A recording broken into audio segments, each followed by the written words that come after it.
नमस्कार दोस्तों, स्वागत है एक बार फिर आपके अपने YouTube चैनल जीवा स्टडी पर। मैं वरिष्ठ अध्यापक मुकेश कुमार जांगड़ा आपका स्वागत करता हूं। तो रीट पात्रता परीक्षा के लिए लेवल 1 व लेवल 2 दोनों में जुड़ा एक नया टॉपिक राष्ट्रीय शिक्षा नीति 2020, जिसको शॉर्ट में कहते हैं एनईपी 2020। इसकी मैं आपके सामने 4 क्लासें लाऊंगा और 4 क्लासों में जो है एनईपी 2020 आपको 0 से लेकर पूरी जो है एडवांस लेवल तक याद हो जाएगी। और ये एक जो आपका टॉपिक है, ये मुख्य परीक्षा जो होगी ना 3rd ग्रेड की, उसमें भी शामिल है। तो अच्छे से देखें इसको, ठीक है। बाल कल्याणकारी योजना अपन पहले देख चुके हैं, तो आज का जो है हम पूरा डिटेल से जो है वीडियो है उसको स्टार्ट करते हैं। सबसे पहले हम जो है एनईपी 2020 का इतिहास देखते हैं। यहां से क्वेश्चन जो है थोड़े से कम बनने के चांस है, लेकिन थोड़ा सा इतिहास अपने को पता होना चाहिए। तो देखो, भारत द्वारा 2015 में, कब 2015 में अपनाए गए सतत विकास एजेंडा 2030 के लक्ष्य 4, जिनको जो है शॉर्ट में कहते हैं एसडीजी 4, यानी कि सतत विकास एजेंडा कौन सा 2030, जिसको कहते हैं एसडीजी 4। इसके अनुसार जो है 2030 तक सभी के लिए समावेशी और समान गुणवत्ता युक्त शिक्षा सुनिश्चित करने व जीवन पर्यंत शिक्षा के अवसरों को बढ़ावा देने को प्राप्त करने के लिए संपूर्ण शिक्षा प्रणाली को पुनर्गठित करने की आवश्यकता महसूस हुई। तो इसमें आपको सबसे इंपॉर्टेंट बात यह कि एनईपी 2020 का जो है आधार क्या है, तो एसडीजे 4 जो 2015 में भारत ने अपनाए थे, ठीक है। ये इसका क्या है, आधार है या फिर बेस है। अब देखो, थोड़ा सा हम ऐतिहासिक परिदृश्य और देख लेते हैं। यहां से क्वेश्चन थोड़े से कम चांस में बनते हैं, क्योंकि इनके जो अध्याय हैं आगे जाके हम पढ़ेंगे अध्याय इसी वीडियो में, उसमेमें से ज्यादा क्वेश्चन आएंगे, लेकिन इतिहास पता होना चाहिए। सबसे पहले हम बात करें ऐतिहासिक परिदृश्य की, तो भारत में जो प्रथम शिक्षा नीति है वो 1968 में बनी थी, प्रारंभ हुई थी। ध्यान रखना, कब हुई थी, 1968 में। तो ये क्वेश्चन आपको एक जीके के तौर पर याद रखना है कि प्रथम शिक्षा नीति भारत में कब बनी, 1968 में। द्वितीय शिक्षा नीति कब बनी, बस 68 का स्थान चेंज कर दो, 86 कर दो, कब बनी, 1986 में, ठीक है। 6 और 8 को उल्टा कर दिया, तो पहली शिक्षा नीति 1968, दूसरी शिक्षा नीति 1986, ठीक है। फिर एक संशोधित शिक्षा नीति आई, जो आई 1992 में, जो 1986 का क्या एक संशोधित रूप था। कब आई, 1992 में।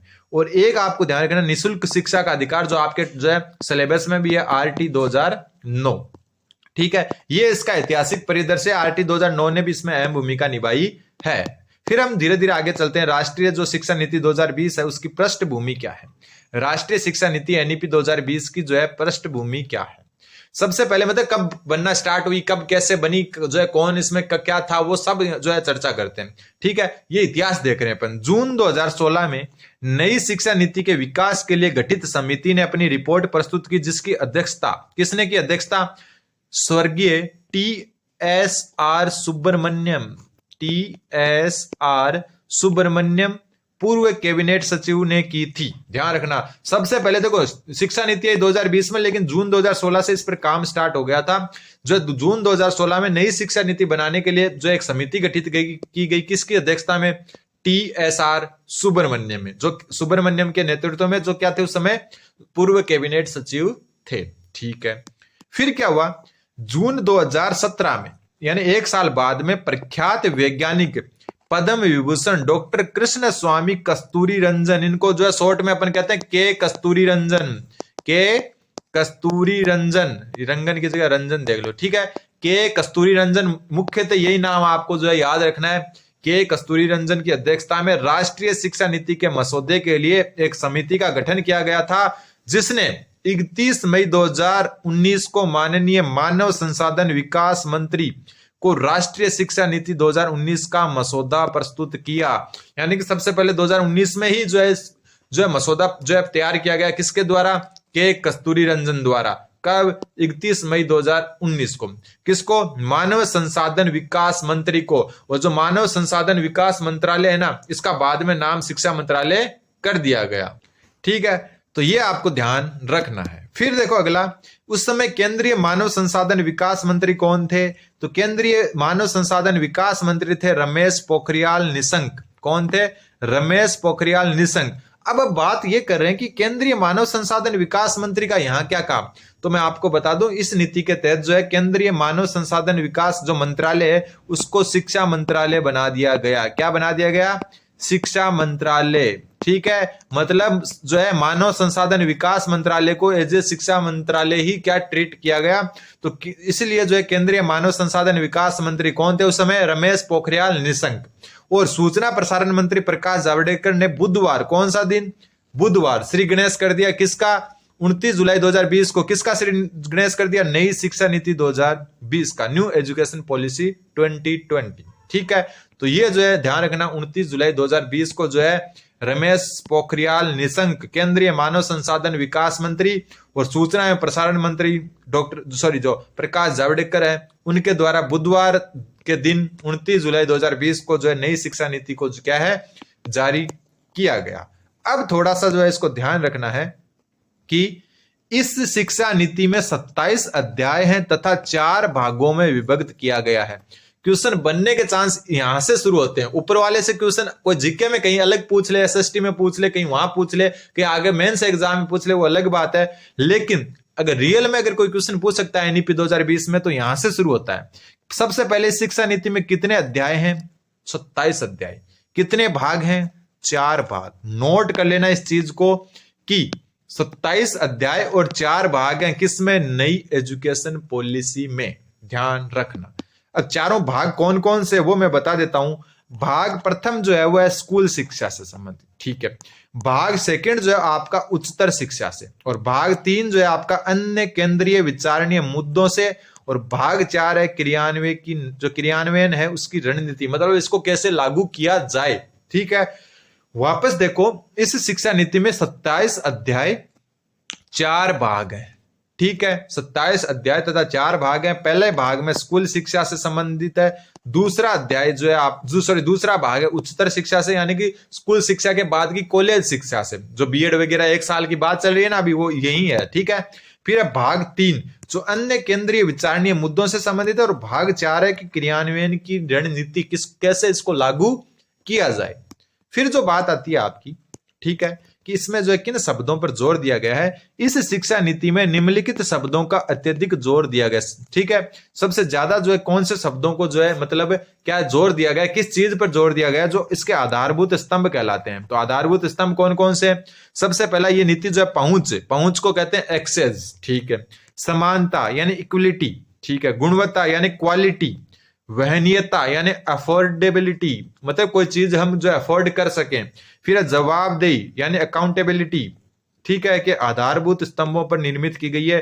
ये नाम ध्यान रख लेना आप, ठीक है, सारे के सारे नाम आपको ध्यान होने चाहिए। कौन कौन से जो है नाम जो है देख लेना आप, वापस जो है नोट करना चाहो तो नोट भी कर सकते हो। ठीक है, एक्सेस, इक्वलिटी, ठीक है, क्वालिटी और अफोर्डेबिलिटी, और इसके साथ साथ जो है आपकी अकाउंटेबिलिटी।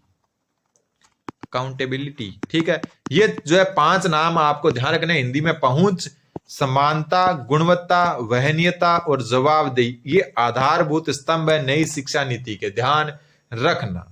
फिर जो इस नीति के जो है कुछ सिद्धांत है वो देख लेना। नीति के आधार सिद्धांत कौन कौन से, 1 मिनट, नीति के आधार सिद्धांत, इनको मैं थोड़ा सा जल्दी बता देता हूं क्योंकि आगे जो अपन और अच्छे से पढ़ ले।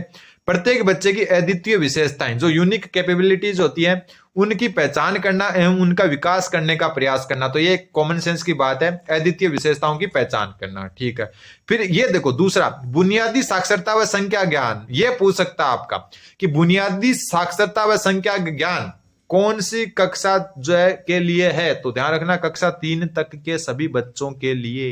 ध्यान रखना, यहां से भी क्वेश्चन बन सकता है कि एनईपी 2020 में बुनियादी साक्षरता व संख्या ज्ञान, क्या बुनियादी साक्षरता एवं संख्या ज्ञान, जिसको जो है ये थोड़ा सा गलत है, फाउंड है, ये foundational literacy and numeracy, FLN,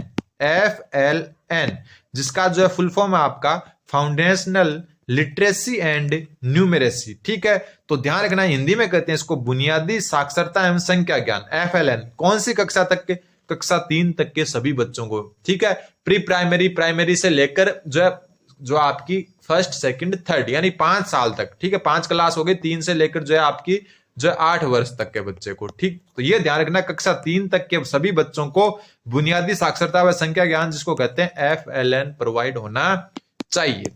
फिर है सीखने के तरीकों, 1 मिनट, सीखने के तरीकों में कार्यक्रम को चुनने में लचीलापन, ताकि आगे के अपने जीवन में अपना रास्ता चुन सके। तो ये तो एक कॉमन सेंस का है, मेन है दूसरा पॉइंट। ठीक है, तीसरा इतना खास नहीं है। चौथा पॉइंट देखते हैं, स्पष्ट अलगाव ना हो, कला व विज्ञान के बीच, शैक्षणिक व शैक्षणिक गतिविधियों के बीच, व्यवसायिक व शैक्षणिक धाराओं के बीच। ठीक है, मतलब अलगाव क्या नहीं होना चाहिए कि कला व विज्ञान के बीच में नहीं होना चाहिए। ऐसा जैसे आजकल अपन आर्ट्स में आर्ट्स वाले सब्जेक्ट पढ़ते हैं, साइंस में साइंस वाले, लेकिन जो न्यू एजुकेशन पॉलिसी जब पूरी अच्छी तरीके से लागू हो जाएगी तो आप मान लो कि भूगोल भी ले रहे हो, मान लो एक सब्जेक्ट भूगोल ले लिया, दूसरा आपने जो है फिजिक्स ले लिया, ठीक है, तीसरा आपने जो है इकोनॉमिक्स ले लिया या जो है कॉमर्स का कुछ सब्जेक्ट ले लिया, तो ऐसे जो है मिक्स में ले पाओगे। ठीक है, तो अलगाव जो है खत्म करना। ठीक है, अगली बात है बहुविषयकता। ठीक है, मल्टी जो है डिसिप्लिनरी या समग्र शिक्षा, यानी कि जो है आपकी होगी होलिस्टिक एजुकेशन। तो बहुविषयकता और समग्र शिक्षा जो अभी मैं बात कर चुका, आर्ट्स साइंस का जो है ये सारा का सारा खेल खत्म हो जाएगा। फिर है अवधारणात्मक अधिगम, कॉन्सेप्चुअल जो लर्निंग है वो उस पर जोर देना, रचनात्मकता व तार्किक चिंतन पर जोर देना, नैतिकता, मानवीय व संवैधानिक मूल्यों के विकास पर बल, बहुभाषिकता तथा भाषा की शक्ति पर बल। ये शब्द जो है यहाँ, ये देखो ये इतने जो है नॉर्मल है। ये क्यों नॉर्मल है कि ये तो कॉमन सेंस से अपने को पता है कि ये तो है ही, लेकिन ये अच्छा है। बहुभाषिकता यानी कि अपनी जो मातृभाषा उसको पर भी बल दिया गया, इसके अलावा बहुभाषिकता, ठीक है, एक से अधिक भाषा है उन पर भी जो है आपका जोर दिया गया है कि बहुभाषिकता को जो है एकदम जो है बैलेंस करके चले, और भाषा की शक्ति पर क्या दिया गया है, बल दिया गया है। फिर एक जो है जीवन कौशल, यानी कि जीवन कौशल के अच्छे मित्र कैसे बनाए, अनुशासन कैसे रखें जीवन में, तो ये जीवन कौशल से संबंधित शिक्षा, ये भी आपको ध्यान रखना है न्यू एजुकेशन पॉलिसी में, ये भी है। फिर अधिगम के लिए लगातार रचनात्मक मूल्यांकन। रचनात्मक मूल्यांकन आपको पता है कौन सा होता है, जो सत्र पर्यंत चलता है, मतलब वर्ष भर चलता रहता है, 70 पर्यंत चलता रहता है, कंटिन्यूअस रहता है। ठीक है, फॉर्मेटिव असेसमेंट कहते हैं इसको। एक होता है योगात्मक जो सत्र के अंत में होता है, और एक होता है रचनात्मक जो क्या है हर जो है सत्र के बाद में जो है सत्र के अंदर चलता रहता है निरंतर रूप से। तो अधिगम के लिए लगातार रचनात्मक मूल्यांकन पर जोर दिया गया। ये क्वेश्चन भी इंपॉर्टेंट बनता है। तकनीकी का यथासंभव जो है प्रयोग पर जोर, यानी कि जो भी तकनीक है अपने पास, जो सूचना प्रौद्योगिकी है या फिर अन्य कोई जो टेक्निक है उसका जो है प्रयोग करना। फिर पाठ्यक्रम व विविधता तथा स्थानीय मुद्दों का समावेश, यानी पाठ्यक्रम में जो है स्थानीय मुद्दों का समावेश, मतलब अभी जो अपन पढ़ रहे हैं कहीं इंग्लैंड की क्रांति पढ़ रहे हैं, कहीं फ्रांस की क्रांति पढ़ रहे हैं, जो अपने कोई काम की नहीं है, तो इसको जो है भारतीयता पर जो है फोकस किया गया है। किस पर फोकस किया गया है, भारतीयता पर, यानी कि भारत के लिए जो भारत देश है उसकी समस्याओं से संबंधित यह एजुकेशन पॉलिसी बनाई गई है। फिर ECCE, ये क्वेश्चन आपका 3rd ग्रेड में पिछले साल आ चुका है, 3rd ग्रेड का एग्जाम हुआ था ना जो 2023 में, उसमें ये क्वेश्चन आ चुका है कि ECC से विद्यालय शिक्षा से उच्च शिक्षा तक सभी जगह पाठ्यक्रम से तालमेल। ठीक है, अब ECC क्या होती है, ECCE का जो फुल फॉर्म है ये पूछ चुके हैं किसमें, 3rd ग्रेड एग्जाम में। तो ECC का मैं फुल फॉर्म आपको बता देता हूं। ये ECC है ना, इसका फुल फॉर्म जो है आपका पूछ चुके हैं, तो इसको फुल फॉर्म याद कर लेना। ECC क्या है, ECC है आपकी अर्ली चाइल्डहुड डबल ओ है, ठीक है, early childhood care and education.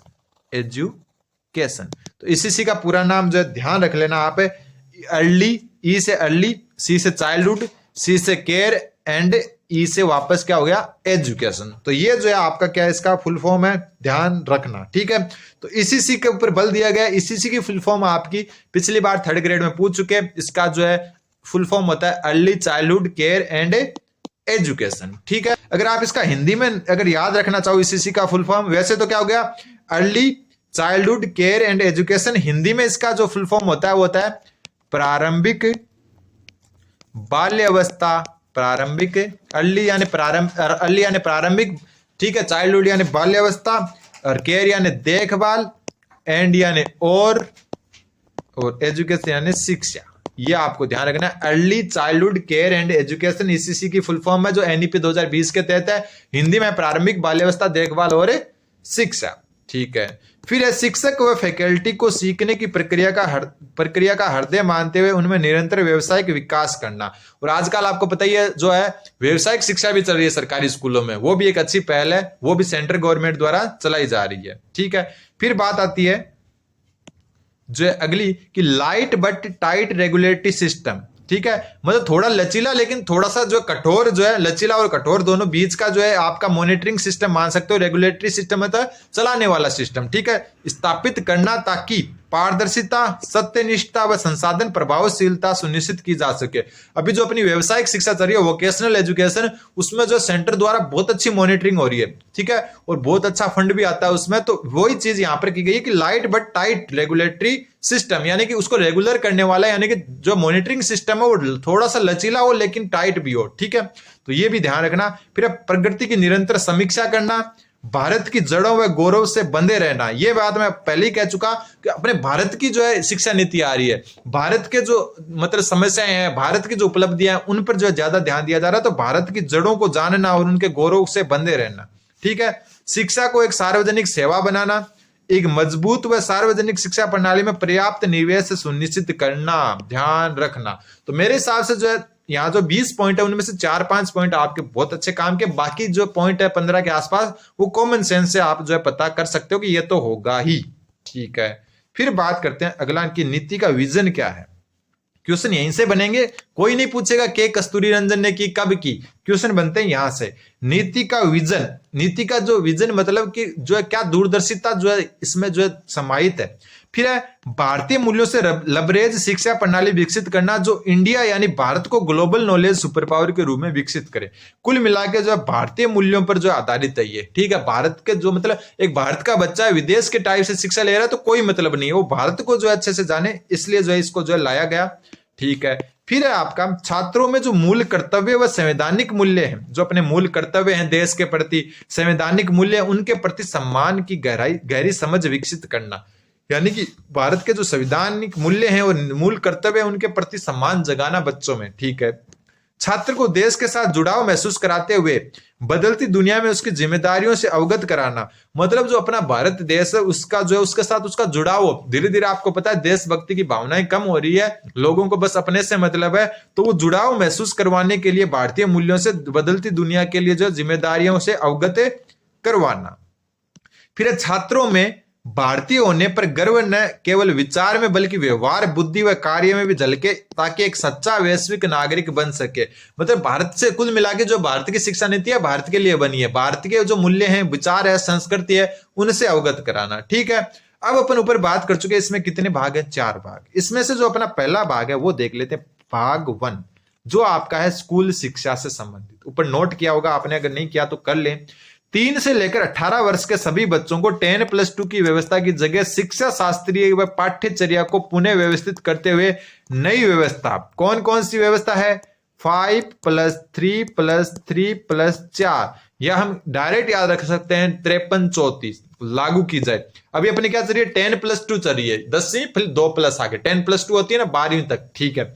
लेकिन ये अब जो 3 से 18 वर्ष के बच्चों के लिए ये नई व्यवस्था है जिसमें 5-3-3-4, यानी कि 5 का मतलब हो गया प्री प्राइमरी से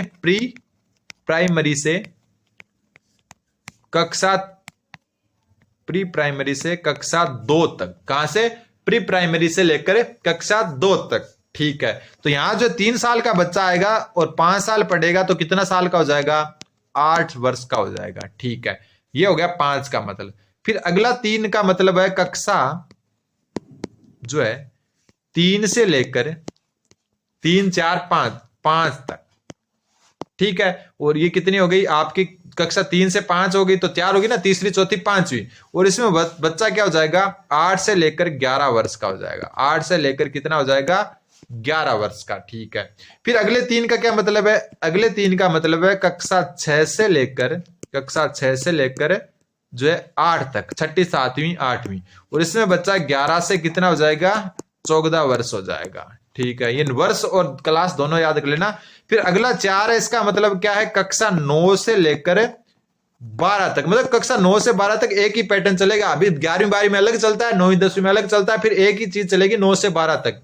और इसमें हो जाएगा आपका जो है 4 क्लासें हैं तो वर्ष कितना हो जाएगा, 14 से लेकर 18 वर्ष तक का बालक, ठीक है। आपको समझ में आ गया होगा, इसलिए जो 3 से 18 वर्ष माना गया, क्यों, क्योंकि ये कक्षाएं और ये वर्ष जो है आपको याद रखने हैं।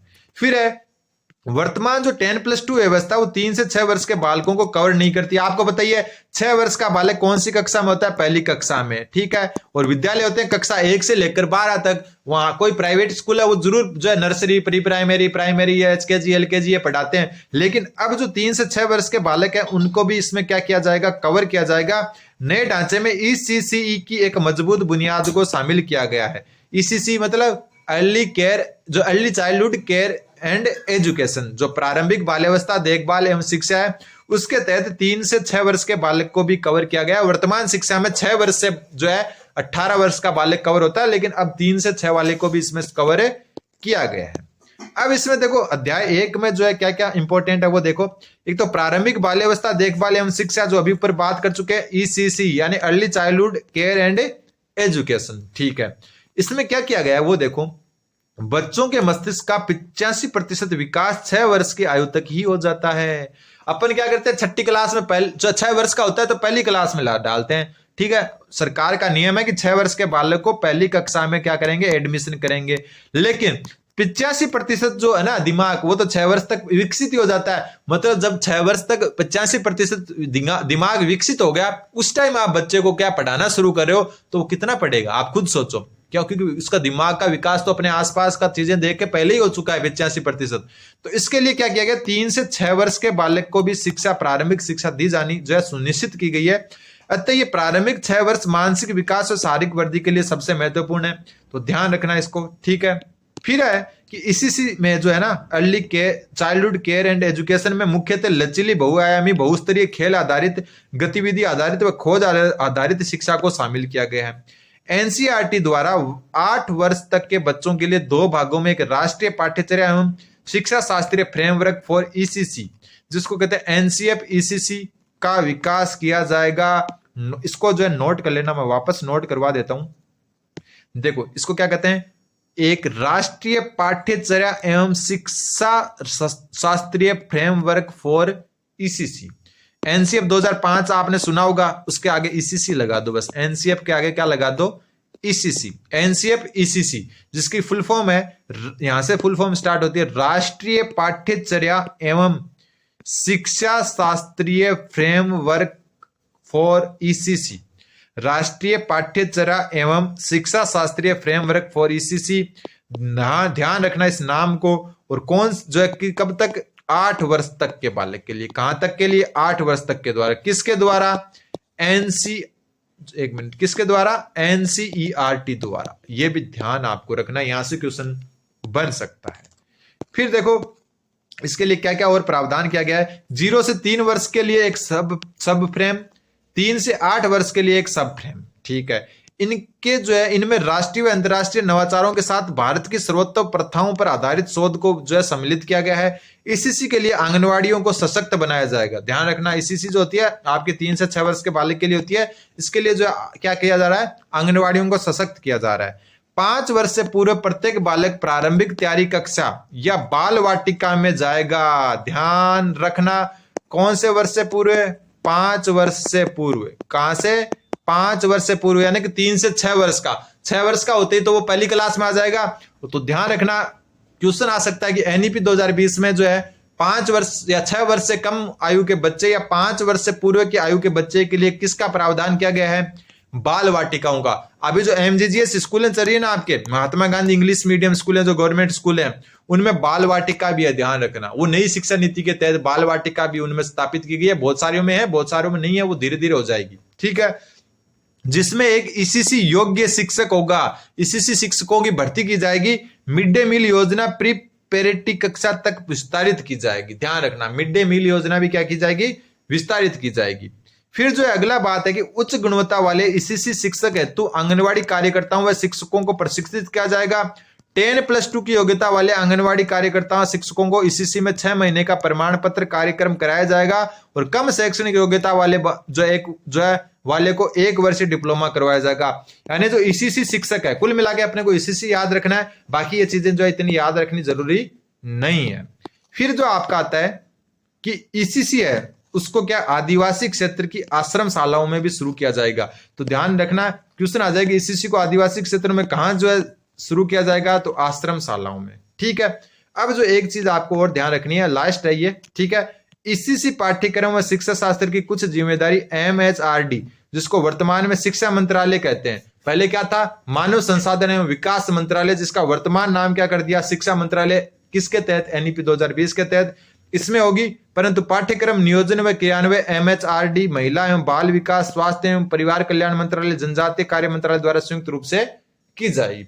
तो कुल मिला के आपको जो ध्यान रखना है वो इतनी चीजें ध्यान रखना है। एक तो ECC की फुल फॉर्म जो आ चुकी है, ठीक है, बाकी जो है ये मैंने बताया, जैसे एक ये वाला सेंटेंस भी अच्छा था, ठीक है, एक जो है ये वाला भी अच्छा था, ठीक है, ये ऐसे आपको ध्यान रखना है। एक ये 5+3+3 और इतिहास आप ऊपर बात कर चुके हैं। तो ये थी अपने NEP 2020 की पहली क्लास। अच्छी लगे तो लाइक जरूर करना। अगली क्लास जो है अगले वीडियो में मिलेगी। धन्यवाद। बने रहें जीवा स्टडी के साथ।